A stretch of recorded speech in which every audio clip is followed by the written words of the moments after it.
I listened to 528 Hz for 30 days. It's called the love frequency, the healing frequency. Thousands of videos on YouTube promising reduced anxiety, better sleep, spiritual awakening. And it worked. My anxiety decreased. I felt calmer, more centered. For 2 weeks, it was perfect. And then the sleep paralysis started. Every single night. Multiple times per night. Entities I'd never seen before. Experiences more intense than anything I'd had in years. And when I stopped the frequency, the sleep paralysis stopped. Immediately. Completely. In the next 14 minutes, I'm going to investigate the connection between sound frequencies and sleep paralysis. The science behind binaural beats. The reports from hundreds of people who experienced the same thing. And the disturbing possibility that certain frequencies don't heal. They open doors. Doors that should stay closed. Because I'm not the only one. There are thousands of us. And we all made the same mistake. Before I tell you what happened, I need to explain what 528 Hz is. It's part of the solfeggio frequencies. Ancient musical tones supposedly used for healing and spiritual purposes. 528 Hz specifically is claimed to repair DNA, reduce stress, open the heart chakra, promote love and miracles. There's no scientific proof for these claims. But millions of people listen to 528 Hz audio tracks. YouTube has thousands of videos, some with millions of views, promising healing, promising transformation. And many people report benefits. Reduced anxiety. Better sleep. Improved mood. So I tried it. I found a 528 Hz track. 8 hours long. Pure tone. No music. Just the frequency. I played it every night while I slept. Low volume. Through speakers. Not headphones. Just ambient sound in the room. And within 3 days, I noticed changes. My baseline anxiety decreased. I felt more patient, more tolerant, less reactive to stress. After 1 week, my sleep improved. Falling asleep faster, staying asleep longer, waking up refreshed. After 2 weeks, I felt the best I'd felt in years. Calm, balanced, centered. I told friends about it. Recommended the frequency. Thought I'd found a miracle cure. And then night 15 happened. I woke up paralyzed. Classic sleep paralysis. First time in 6 months. I'd had occasional episodes before. Maybe once every few months. But nothing recent. This episode was standard. Paralysis. Mild fear. Shadow person in the corner. I broke free after 2 minutes. Went back to sleep. Didn't think much of it. But the next night, it happened again. And the night after. And the night after. Every single night. Sometimes multiple times. Different entities. Hat man, old hag. Shadow people. Crawler. Entities I'd never seen before. And the intensity was extreme. More visual detail. More sensory information. More presence. Like the entities were more real. More solid. More there. By night 20, I was exhausted. Sleep paralysis 5 to 7 times per night. Every time I fell asleep, I'd enter paralysis within an hour.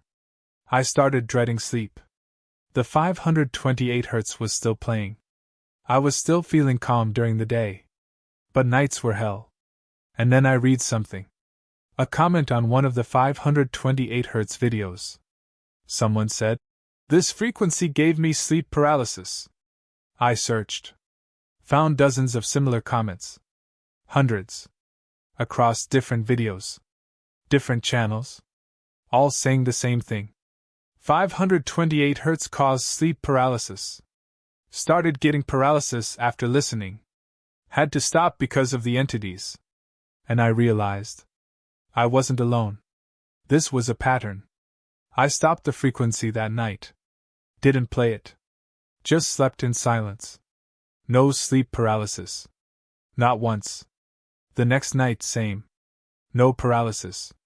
1 week later, still no paralysis. The correlation was undeniable. 528 Hz was somehow triggering or amplifying sleep paralysis. And I needed to understand why. And I'm going to tell you what I discovered in the next 3 minutes. Because the science is fascinating. And disturbing. And might explain why certain sounds affect consciousness in ways we don't fully understand. The scientific explanation involves brain wave entrainment. Your brain operates at different frequencies. Beta waves when you're awake and alert. Alpha waves when you're relaxed. Theta waves when you're drowsy. Delta waves during deep sleep. And during REM sleep, when sleep paralysis occurs, your brain shows a mix.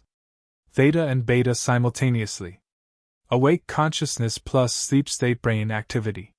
That's what creates the phenomenon. You're conscious but your body is in REM atonia. Now, when you listen to external frequencies, your brain tries to synchronize.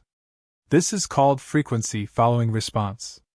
If you listen to 528 Hz consistently, your brain starts generating harmonics. Multiples and divisions of that frequency. And some of those harmonics fall into the theta range.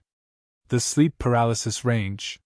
So by listening to 528 Hz every night, I was training my brain to generate theta waves more easily. Making the transition into REM sleep more likely. More frequent. And because I was listening while sleeping, my brain was already primed for that frequency. Already synchronized. So when REM sleep started, instead of a smooth transition into unconscious dreaming, I remained conscious. Aware. Experiencing sleep paralysis. The 528 Hz wasn't causing the paralysis directly. It was making my brain more susceptible. More prone to the state where paralysis occurs. But this doesn't explain the intensity. Why were the entities more vivid? More detailed? More present? And here's where it gets strange. Other frequencies are involved. When your brain generates harmonics of 528 Hz, you get 264 Hz, 132 Hz, 66 Hz, 33 Hz. And some of these frequencies are close to natural Earth resonances. Schumann resonances. The electromagnetic frequencies generated by Earth's atmosphere. Around 7.83 Hz and harmonics. And there's controversial research suggesting these frequencies affect consciousness. Alter perception. Change brain states in ways we don't understand. By listening to 528 Hz, I might have been aligning my brain with these Earth frequencies. Opening perception. Becoming more sensitive. And in that sensitive state, sleep paralysis entities became more vivid. More real. More intense. The paranormal explanation is simpler. And terrifying. Certain frequencies don't just affect your brain. They affect reality. Or your perception of reality. They thin the barrier between normal consciousness and other states. Other dimensions. Other levels of existence. 528 Hz is called a healing frequency. But healing requires opening. Expanding. Becoming more receptive. And when you become more receptive, you don't just receive positive things. You receive everything. Including entities. Including presences. Including things that normally can't reach you. By listening to 528 Hz, I opened myself. And the entities came through. Not because I hallucinated them more vividly. But because they could finally reach me. The frequency was a bridge. And I walked across it. And they walked back. I don't know which explanation is correct. Brainwave entrainment or dimensional doorway. But I know what happened. And I know I'm not alone. I created a poll. Asked people who listen to solfeggio frequencies if they've experienced sleep paralysis. Over 1,000 responses. 42% said yes. 42% of people who regularly listen to 528 Hz or other solfeggio frequencies report sleep paralysis. That's significantly higher than the general population. The baseline is around 8%. So there's a correlation. A strong correlation. Whether it's causation or just association, I can't prove. But the pattern exists. And it's not just 528 Hz. Other frequencies show similar patterns. 432 Hz. Another. Healing frequency. Same reports. Increased sleep paralysis.